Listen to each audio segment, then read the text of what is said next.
नमस्कार, जय हिंद दोस्तों। सभी मित्रों का स्वागत अभिनंदन है। सभी भाई बहनों का, सभी गृहिणी का, सभी भावी अध्यापक अध्यापिकाओं का स्वागत है, अभिनंदन है शिक्षक भर्ती के प्लेटफॉर्म पर, शिक्षक भर्ती के चैनल पर, जायसवाल कोचिंग सेंटर पर। दोस्तों, मैं आपके साथ जायसवाल सर। आज इस क्लास में बात करने जा रहे हैं। मॉक टेस्ट रहेगा आपका हिंदी भाषा का, हिंदी लैंग्वेज का। मॉडल पेपर की तरह ही रहेगा जैसे आपके एग्जाम में प्रश्न आना है। ये आपका दोस्तों 17वां पार्ट है। जी हाँ दोस्तों, अभी तक हमने 16 मॉडल पेपर कंप्लीट कर लिए हैं आपके हिंदी भाषा के। तो इसके पिछले मॉडल पेपर या क्लासेस देखना चाहते हैं, आई बटन पे लिंक आएगा, आप लोग देख सकते हैं। सभी आपके मॉडल पेपर, सभी क्लासेज, सभी वीडियोज आपके सिलेबस के अनुसार है, क्योंकि टारगेट 30/30 है। सभी लोग समझते हैं हिंदी हमारी भाषा है, मातृभाषा है। दोस्तों, मातृभाषा है तो 20+ लाना बहुत ज़रूरी है। 20 नंबर 22 नंबर सब लोग ला सकते हैं, लेकिन जब सब लोग जो ला सकते हैं सिलेक्शन वहीं नहीं मिलना। जो आप ला सकते हैं, अधिकतम मार्क्स ला सकते हैं, सिलेक्शन वहीं पर होना है। तो चलिए शुरू करते हैं। टारगेट 30 में 30 लेके पहले हम आपके व्याकरण के बेहतरीन लाजवाब 15 प्रश्न आएंगे, जैसे आपके अपठित गद्यांश पद्यांश में पूछे जाते हैं। इसके बाद 15 शिक्षण साथ पेडागोजी के लाजवाब सिलेक्शन वाले प्रश्न रहेंगे। तो यहाँ पर चलिए देखते हैं। पहला प्रश्न है आपके हिंदी ग्रामर का, व्याकरण का। कल हमने ये प्रश्न भी किया था दोस्तों कि किस क्रमांक का शब्द जो है तत्सम है। पत्थर में तत्सम है, पृष्ठ में है, भगत में है या आपके भीत में है। तो मैंने तत्सम शब्द की पहचान करने के लिए कहा था। तो जो आपका बी ऑप्शन है, पृष्ठ है, यह तत्सम शब्द है। तत्सम शब्द वे होते हैं दोस्तों जो आपके संस्कृत से डायरेक्टली हिंदी में यूज किए जाते हैं, प्रयोग किए जाते हैं। चलिए अगला प्रश्न देख लेते हैं, क्या दिया गया है अगला प्रश्न। इनमें से कौन सा वाक्य पूर्ण भूतकाल का द्योतक है। इनमें से ऐसा वाक्य बताना है जो आपके पूर्ण भूतकाल का द्योतक हो। मैं अपना काम कर रहा हूँ, मैं तो कब का अपना काम कर चुका था, मैंने अपना काम किया, मैंने आपके आने पर अपने काम में लग गया। ठीक है, तो इनमें से कौन सा वाक्य पूर्ण भूतकाल का है। तो पूर्ण भूतकाल का कौन सा होगा, तो राइट ऑप्शन क्या हो जाएगा आपका, पूर्ण भूतकाल का सेकंड ऑप्शन होगा। कैसे होगा, मैं तो कब का अपने काम कर चुका था। पूर्ण भूतकाल, भूतकाल तो है लेकिन ये आ गया कि मैं कब का अपना काम कर चुका था, यानी भूतकाल के पहले भी अपना आपका काम जो है अपना कंप्लीट कर लिया था, कर चुका था। तो इसलिए पूर्ण भूतकाल का द्योतक यह है, मैं कब का अपना काम कर चुका था। देखिए, काम कर चुका था भूतकाल आ गया, लेकिन कब का अपना काम कर चुका था तो ये आपका पूर्ण भूतकाल का आ जाएगा। ठीक है, समझ रहे हैं आप लोग। आप लोग सभी लोग सर्वज्ञ हैं, ज्ञाता है, क्योंकि राष्ट्र हित में सबसे बड़ा योगदान आप सभी लोगों को होता है, आप सभी भावी अध्यापक अध्यापिकाओं का होता है। जितने मेरे भाई बहन सब्सक्राइब करके आए हैं सभी को दिल से धन्यवाद है, दिल से थैंक्स है दोस्तों। अगला प्रश्न देख लेते हैं। यदि वह पढ़ता तो अवश्य उत्तीर्ण होता। जी हाँ दोस्तों, यदि वह पढ़ता तो अवश्य उत्तीर्ण होता। वाक्य में प्रयुक्त काल कौन सा काल का प्रयोग किया गया है। यदि वह पढ़ता तो अवश्य उत्तीर्ण होता।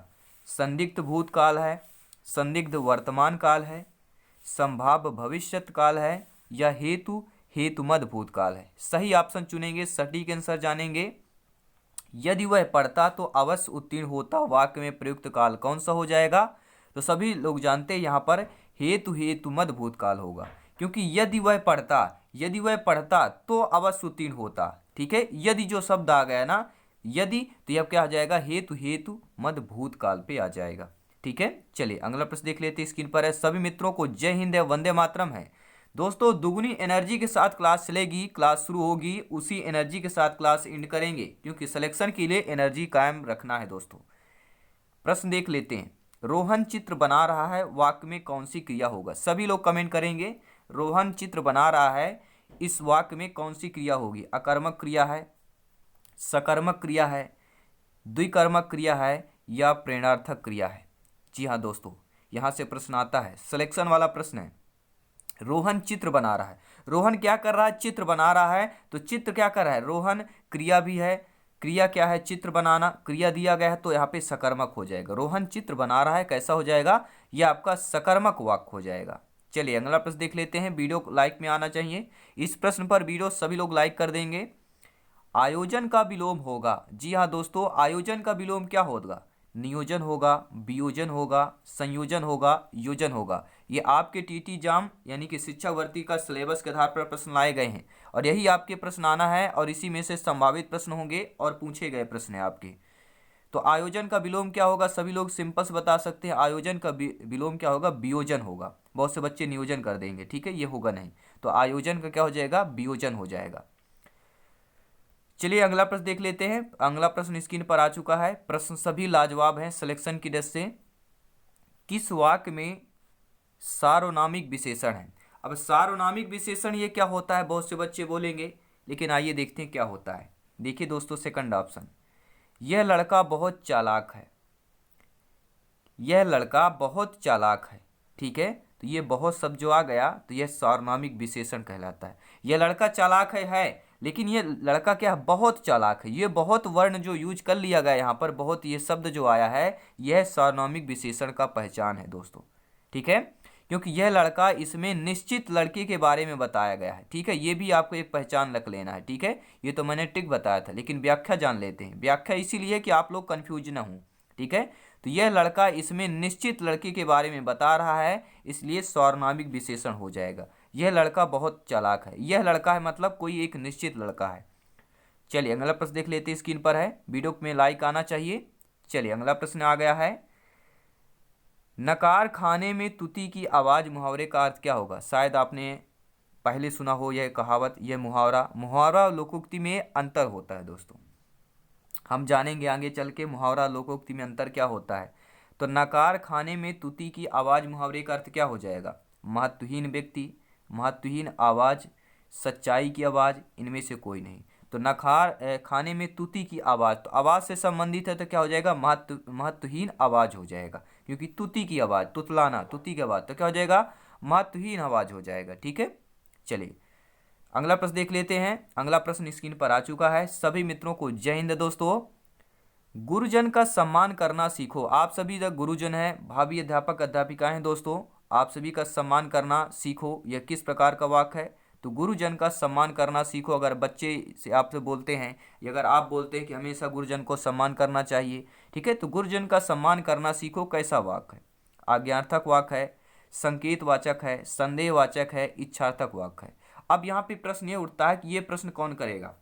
ये बोलेगा कौन कि गुरुजन का सम्मान करना चाहिए? ये गुरुजन ही बोलेंगे, अध्यापक अध्यापिका बोलेंगे। बच्चों से बोलते हैं कि हमेशा बड़ों का सम्मान करना चाहिए, माता पिता का सम्मान करना चाहिए, गुरुजन का सम्मान करना चाहिए। तो ये क्या होता है? ये क्या होगा? ये एक आज्ञार्थक वाक्य कहलाएगा। ये कैसा वाक्य कहलाएगा? आपका आज्ञार्थक वाक्य कहलाएगा। पहला ऑप्शन सही हो जाएगा। चलिए अगला प्रश्न देख लेते हैं क्या गया है। निम्नलिखित में विशेषण उपवाक्य किसमें है? विशेषण उपवाक्य की पहचान कैसे करें भैया? आइए देखते हैं दोस्तों। विशेषण उपवाक्य पहचाना, विशेषण तो सभी लोग पहचान लेंगे, लेकिन विशेषण में जो उपवाक्य होता है उसकी पहचान कैसे करेंगे? जो गरजते हैं वे बरसते नहीं, समझिएगा। जो गरजते हैं वे बरसते नहीं, यानी कि जो बोलते हैं अधिक, क्या है, वो काम नहीं करते। जो अधिक बोलते हैं वो काम नहीं करते। तो ये विशेषण का उपवाक्य हो गया। विशेषण तो हो गया जो गरजते हैं, विशेषण हो गया, लेकिन वे बरसते नहीं, तो उपवाक्य भी आपके सामने। तो विशेषण उपवाक्य किसमें है? तो आपके तीसरे ऑप्शन में है, ठीक है। चलिए अगला प्रश्न देख लेते हैं, स्क्रीन पर आ चुका है। सोहन सदैव सत्य बोलता है। वाक्य में कौन सा शब्द विधेय नहीं है? देखिए विधेय नहीं है, सभी से डिफरेंट वाला प्रश्न है, निगेटिव प्रश्न है कि सोहन सदैव सत्य बोलता है, वाक्य में कौन सा विधेय नहीं है। देखिए सोहन जो सदैव, यहाँ पे विधेय आपको बता देता हूँ। सदैव विधेय है, सत्य विधेय है, बोलना विधेय है, लेकिन सोहन यहाँ पे विधेय नहीं है। सोहन क्या है? सभी लोग कमेंट करेंगे। सोहन यहाँ पे क्या है? विधेय आपका सदा है, सत्य है, बोलता है, ये दोनों तीनों आपके विधेय हैं, लेकिन आपका सोहन यहाँ पे विधेय नहीं है। अगला प्रश्न देख लेते हैं। सभी लोग वीडियो को लाइक कर देंगे, क्योंकि आप लोगों की फैमिली है, आप लोगों का परिवार है, शिक्षकों का परिवार है। आप सभी लोग भावी अध्यापक, शिक्षक, शिक्षिकाएं हैं, आप सभी को मेरा नमन है दोस्तों। प्रश्न अगला आ चुका है कि इनमें से कौन सा शब्द तत्सम है? तत्सम शब्द की पहचान करना है। सूरज, सूरज तो नहीं है दोस्तों। श्रावण नहीं होगा, अगर श्रावण होता तो हो सकता था, लेकिन सावन है तो तत्सम ये भी नहीं होगा, ठीक है। विच्छु ये भी नहीं होगा। तो क्षेत्र जो दिया है, ठीक है, क्षेत्र जो यह आपका शब्द है, यह आपका तत्सम शब्द कहलाएगा। क्षेत्र क्या होगा? जो क्षेत्र शब्द है वह आपका तत्सम शब्द कहला जाएगा। चलिए अगला प्रश्न देख लेते हैं।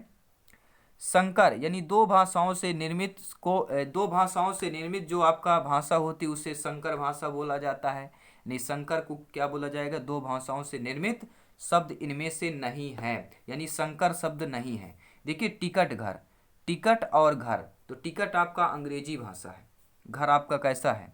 घर आपका हिंदी भाषा हो गया। ये दो भाषाओं का शब्द हो गया, तो दो भाषाओं के शब्द को संकर शब्द कहते हैं। रेल यात्री, रेल और यात्री, रेल आपका अंग्रेजी भाषा हो गया, ठीक है। तो यहाँ पे दो भाषाओं का संकर है, ठीक है। किताब घर, किताब और घर, ये भी अलग अलग शब्द हो गए, अलग अलग भाषा है। लेकिन चिड़ियाघर जो शब्द है यह आपका क्या है दोस्तों? यह आपका संकर नहीं है, क्योंकि चिड़ियाघर दो भाषाओं से निर्मित नहीं बना है। एक प्रश्न आता है संकर शब्द, संकर शब्द टिकट घर, रेल यात्री, किताब घर, ये तीनों संकर शब्द हैं, लेकिन चिड़ियाघर आपका संकर शब्द नहीं है। इंपॉर्टेंट क्वेश्चन था, सिलेक्शन वाला प्रश्न था। अगला प्रश्न देख लेते हैं। ध्यानपूर्वक शब्द है, जी हाँ दोस्तों, ध्यानपूर्वक शब्द कौन सा होगा? परिणामवाचक क्रिया विशेषण, कालवाचक क्रिया विशेषण, स्थानवाचक क्रिया विशेषण, रीतिवाचक क्रिया विशेषण। तो ध्यानपूर्वक जो शब्द लिखा है यह आपका रीतिवाचक क्रिया विशेषण होगा। ध्यानपूर्वक, ध्यानपूर्वक कैसा शब्द होगा? रीतिवाचक क्रिया विशेषण होगा। अगला प्रश्न देख लेते हैं, स्क्रीन पर प्रश्न है। प्रश्न क्या कह रहा है देखते हैं ध्यानपूर्वक। एक पद वाक्यांश या उपवाक का संबंध दूसरे पद वाक्यांश या उपवाक से जुड़ने वाले अव्यय को कहते हैं। क्या कहते हैं दोस्तों?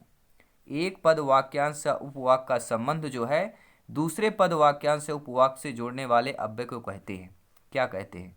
समुच्चय बोधक कहेंगे, विस्मयादि बोधक कहेंगे, क्रिया विशेषण कहेंगे, या आपका अप्रकट अव्यय कहेंगे। क्या कहेंगे? सभी लोग कमेंट करेंगे। तो एक पद वाक्यांश उपवाक का संबंध दूसरे पद वाक्यांश उपवाक से जोड़ने से अव्यय को क्या कहते हैं? समुच्चय बोधक कहते हैं। समुच्चय आपने पढ़ा होगा शायद। अब मैथ्स की भाषा यहाँ पे आ गई।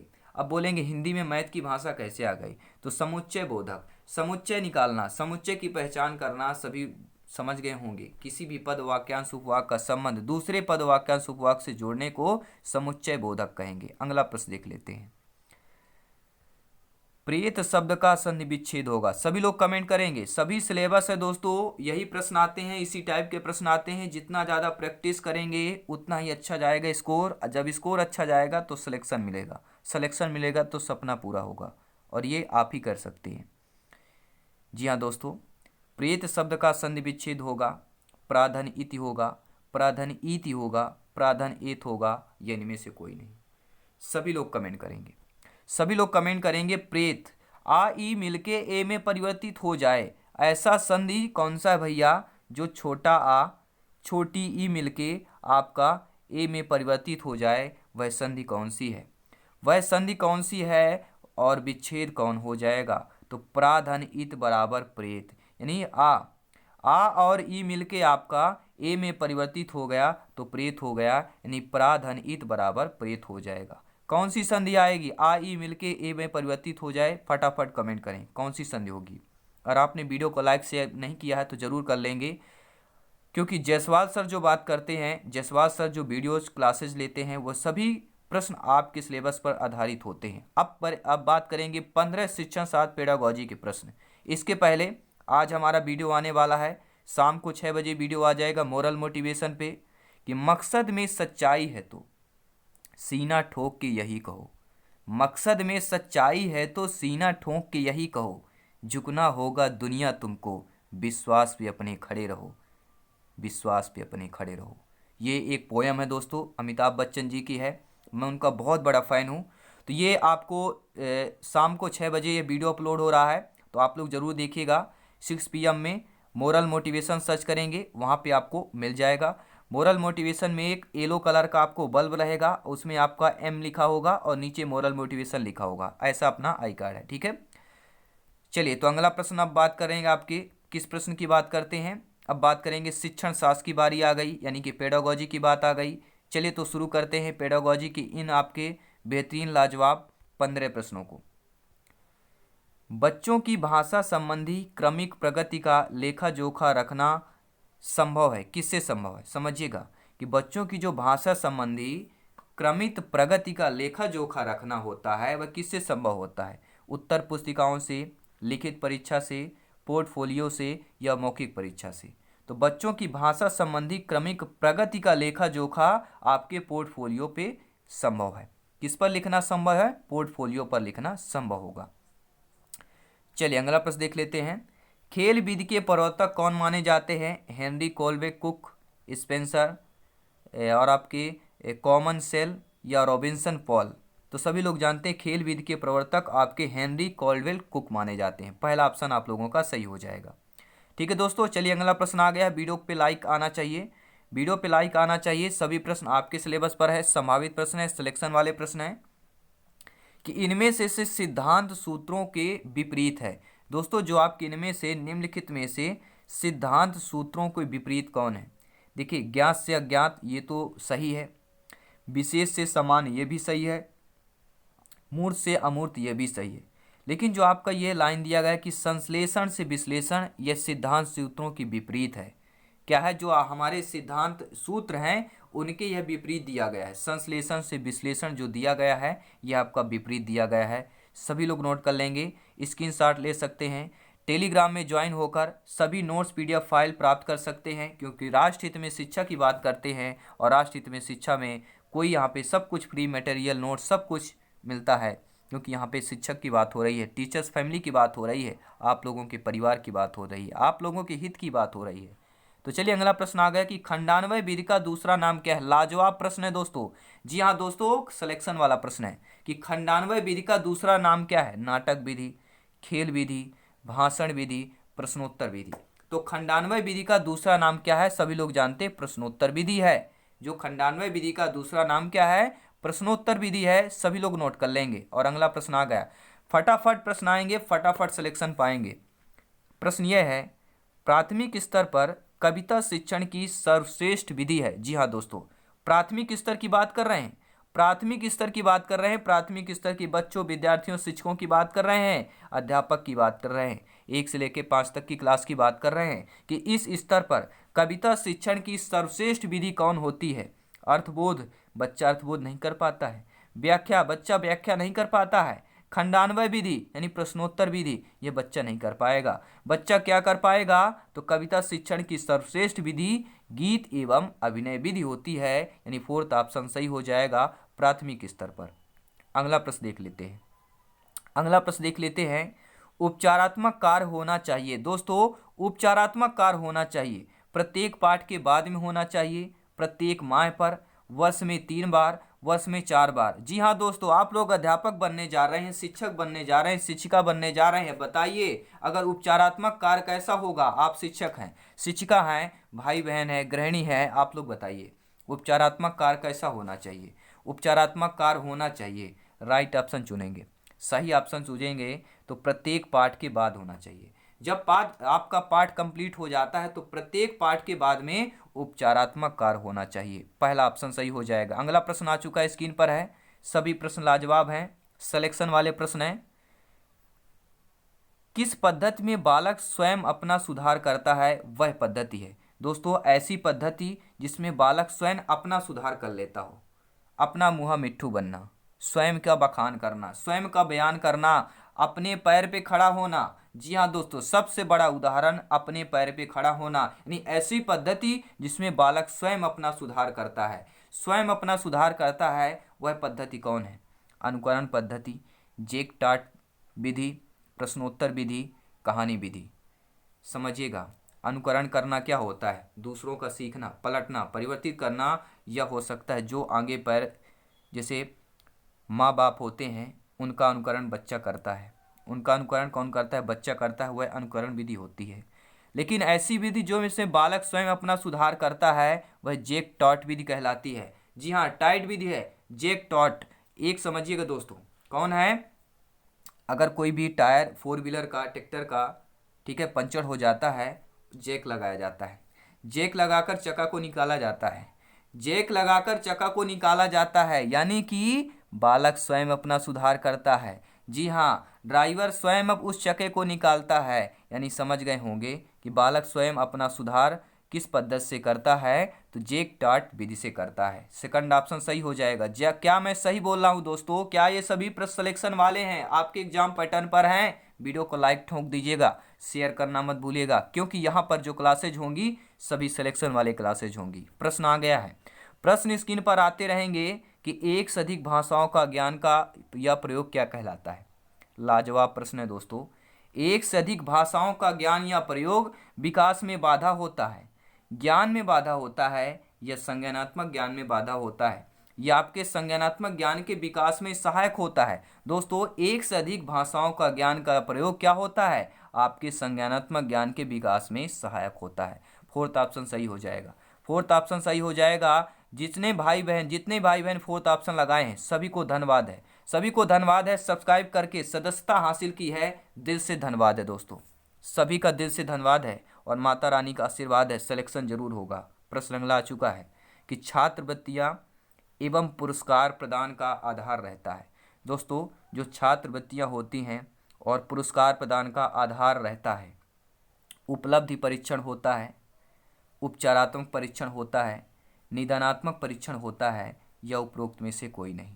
दोस्तों, छात्रवृत्ति एवं पुरस्कार का प्रदान का जो आधार होता है वह उपलब्धि या निष्पत्ति परीक्षण पर होता है। पहला ऑप्शन सही हो जाएगा। अगला प्रश्न स्क्रीन पर है। प्रश्न आ चुका है, भाषा संसार का नादमय चित्र है। भाषा संसार का नादमय चित्र है। जब मैं दोस्तों 9th-10th में पढ़ता था तब ये मैंने शायद सुना था, मेरे को याद है, आज तक याद है दोस्तों, तो आपको भी याद होना चाहिए। जब मैंने 5, 6, 8, 10 साल पहले चीज़ें पढ़ी, वो चीज़ें मुझे याद है, तो आप लोगों को आज की चीज़ें जरूर याद होगी। मैं याद करवाऊंगा। ये भाषा संसार का नादमय चित्र है, किसने कहा था? सुमित्रा नंदन पंत ने कहा था, या जयशंकर प्रसाद ने कहा था, गुलाब राय, या डॉक्टर नागेंद्र सिंह? तो सभी लोग जानते हैं सुमित्रा नंदन पंत। जी हाँ दोस्तों, मोरोपंत। सुमित्रा नंदन पंत, मोरोपंत क्या है? रानी लक्ष्मीबाई जी के पिताजी का नाम था मोरोपंत। क्या मैं सही बोल रहा हूँ? क्या मैं सही बोल रहा हूँ दोस्तों? सुमित्रा नंदन पंत भाषा संसार का नादमय चित्र है, यह कहने वाले कथन सुमित्रा नंदन पंत हैं। और अगला प्रश्न स्क्रीन पर है, सिलेक्शन वाला प्रश्न है। अब यहाँ पे बताना है, सूझबूझ वाला प्रश्न आ गया। सूझबूझ वाला प्रश्न है, सही क्रम बताना है। सही क्रम बताइए। निष्पत्ति परीक्षण, उपचारात्मक परीक्षण, निदानात्मक परीक्षण, यानी पहले कौन होगा? दोस्तों, सही क्रम मैं बता देता हूँ। सही क्रम आंसर पे चलेंगे, सही क्रम आंसर देखेंगे। सही क्रम क्या है? पहला होता है निष्पत्ति परीक्षण। कैसा परीक्षण होना चाहिए? निष्पत्ति परीक्षण किया करना हो चाहिए। फिर आपका निदानात्मक परीक्षण करेंगे, फिर आपका उपचारात्मक परीक्षण करेंगे। कैसे? निष्पत्ति यानी कोई भेदभाव का बिना परीक्षण करेंगे। फिर जो प्रॉब्लम होती है उसको निदानात्मक यानी निदान करेंगे, प्रॉब्लम का सलूशन करेंगे, तो निदानात्मक परीक्षण हो गया। फिर जो गलतियां हो रही हैं उनको सुधारने के लिए, उसमें मलहम पट्टी करने के लिए, चोट लग गई है, चोट में अगर लग गई है तो मलहम पट्टी किया जाता है, यानी कि उपचार किया जाता है, तो अंत में उपचारात्मक परीक्षण हो जाएगा। ठीक है दोस्तों, ये आपको हो गया। ठीक है, सही क्रम। अब चलते हैं अगले प्रश्न पर। स्क्रीन पर आ चुका है, सभी लोग कमेंट करेंगे क्योंकि आप लोग सभी लोग भावी अध्यापक अध्यापिकाएं हैं। प्रश्न आ चुका है दोस्तों, भाषा के अभिभावय से सारा संसार गूंगों की विराट बस्ती बनने से बच गया, ये किसने कहा था? सीताराम चतुर्वेदी, महात्मा गांधी, राधा कृष्णन, विवेकानंद? किसका कथन है कि भाषा के आविर्भाव से सारा संसार गूंगों की विराट बस्ती में से बच गया? तो आपके सीताराम चतुर्वेदी जी का कथन है। सभी लोग नोट कर लेंगे। सिलेक्शन पाना है, टॉप रैंक हासिल करना है, सभी क्लासेज अटेंड करेंगे, और आज ही सब्सक्राइब करें, बेल आइकन प्रेस करें कि जो जैसे भी वीडियो अपलोड हो फर्स्ट व्यूअर आपको होना चाहिए। कौन बनता है फर्स्ट व्यूअर? देखते हैं फर्स्ट कमेंट किसका आता है प्रत्येक वीडियो पर। सही बिंब निर्माण प्रक्रिया है। जी हाँ दोस्तों, सही बिंब निर्माण प्रक्रिया कौन होता है?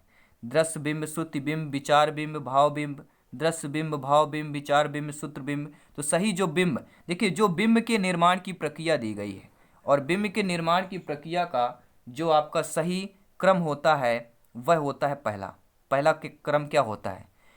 जी हाँ दोस्तों, सिलेक्शन वाला प्रश्न है। एक एक सब्जेक्ट, एक एक टॉपिक पर चर्चा होगी, एक एक टॉपिक पर प्रश्न होगा, क्योंकि सिलेक्शन नहीं टॉप रैंक हासिल करना है। तो सही बिंब निर्माण प्रक्रिया क्या है? पहला होता है दृश्य बिंब, देखना, फिर सुनना, फिर उस पर विचार करना, फिर उस पर भाव प्रकट करना। ये नॉर्मल से कुछ किसी चीज़ को देखोगे, पहले नज़र जाएगी, इसके बाद सुनेंगे, सुनने के बाद उस पर हम विचार करेंगे और विचार करने के बाद जो भी अपने भाव होंगे वो प्रकट करेंगे। यानी कि दृश्य बिंब, सूत्रबिंब, विचार बिंब और भाव बिंब, यानी कि बिंब निर्माण की प्रक्रिया यही होगी। चलिए दोस्तों, अगला प्रश्न आ चुका है, लाजवाब प्रश्न है, सभी लोग कमेंट करेंगे यहाँ पर। सब पढ़ें सब बढ़े नारा दिया था, सभी लोग लिखा होता है, ठीक है, बढ़े चलो, सब पढ़ें सब बढ़े, प्राथमिक विद्यालय पर लिखा होता है। आपने देखा होगा पेंसिल का चित्र बना होता है, एक लड़की या लड़का को उस पर बैठे रहते हैं, उस पर लिखा होता है सब पढ़ें सब बढ़ें। ये नारा देने वाले महान कलाकार कौन है, महान आयोग कौन है, महान नीति कौन है? क्या रमसा ने दिया था, सर्व शिक्षा अभियान ने दिया था, कोठारी आयोग ने दिया था, या राष्ट्रीय शिक्षा नीति 1986 द्वारा दिया गया था? दोस्तों, सब पढ़ें सब बढ़े जो नारा दिया गया था, सभी लोग जानते हैं, सर्व शिक्षा जब अभियान चला था, ठीक है, निःशुल्क अभियान चला था, सर्व शिक्षा अभियान, सभी बच्चे पढ़ें, इसीलिए सब पढ़ें सब बढ़ें, यानी सभी बच्चे पढ़ें। जब से निःशुल्क चला सर्व शिक्षा अभियान के द्वारा सब पढ़ें सब बढ़ें नारा दिया गया, सर्व शिक्षा अभियान के द्वारा नारा दिया गया था। और अगला प्रश्न स्क्रीन पर है, अगला प्रश्न है, जब तक सिलेक्शन नहीं होगा रुकेंगे नहीं दोस्तों, और सिलेक्शन होगा अगले साल, सरकारी सीट मिलेगी आप लोगों को, मिलेगी ज़रूर। क्लासेस डेली जाइए, डेली क्लास अटेंड कीजिए, क्योंकि सिलेबस पूर्ण होगा तो सिलेक्शन भी ज़रूर मिलेगा। प्रश्न अगला है, फाउंडेशन ऑफ मेथड रचना करने वाले महान आपके कलाकार, महान कवि कौन है? दोस्तों, फाउंडेशन ऑफ मेथड के रचनाकार कौन से वैज्ञानिक ने किया था? किलपैट्रिक ने किया था, स्पेंसर ने किया था, रोजर ने किया था, या आपके हॉटसन ने किया था? तो फाउंडेशन ऑफ मेथड की रचनाकार किलपैट्रिक हैं, सभी लोग नोट कर लेंगे, किलपैट्रिक ने फाउंडेशन ऑफ मेथड की रचना की थी, ठीक है। और ये प्रश्न आपके लिए होमवर्क में है, एक प्रश्न होमवर्क में दे रहे हैं, ये प्रश्न हम कल बताएंगे।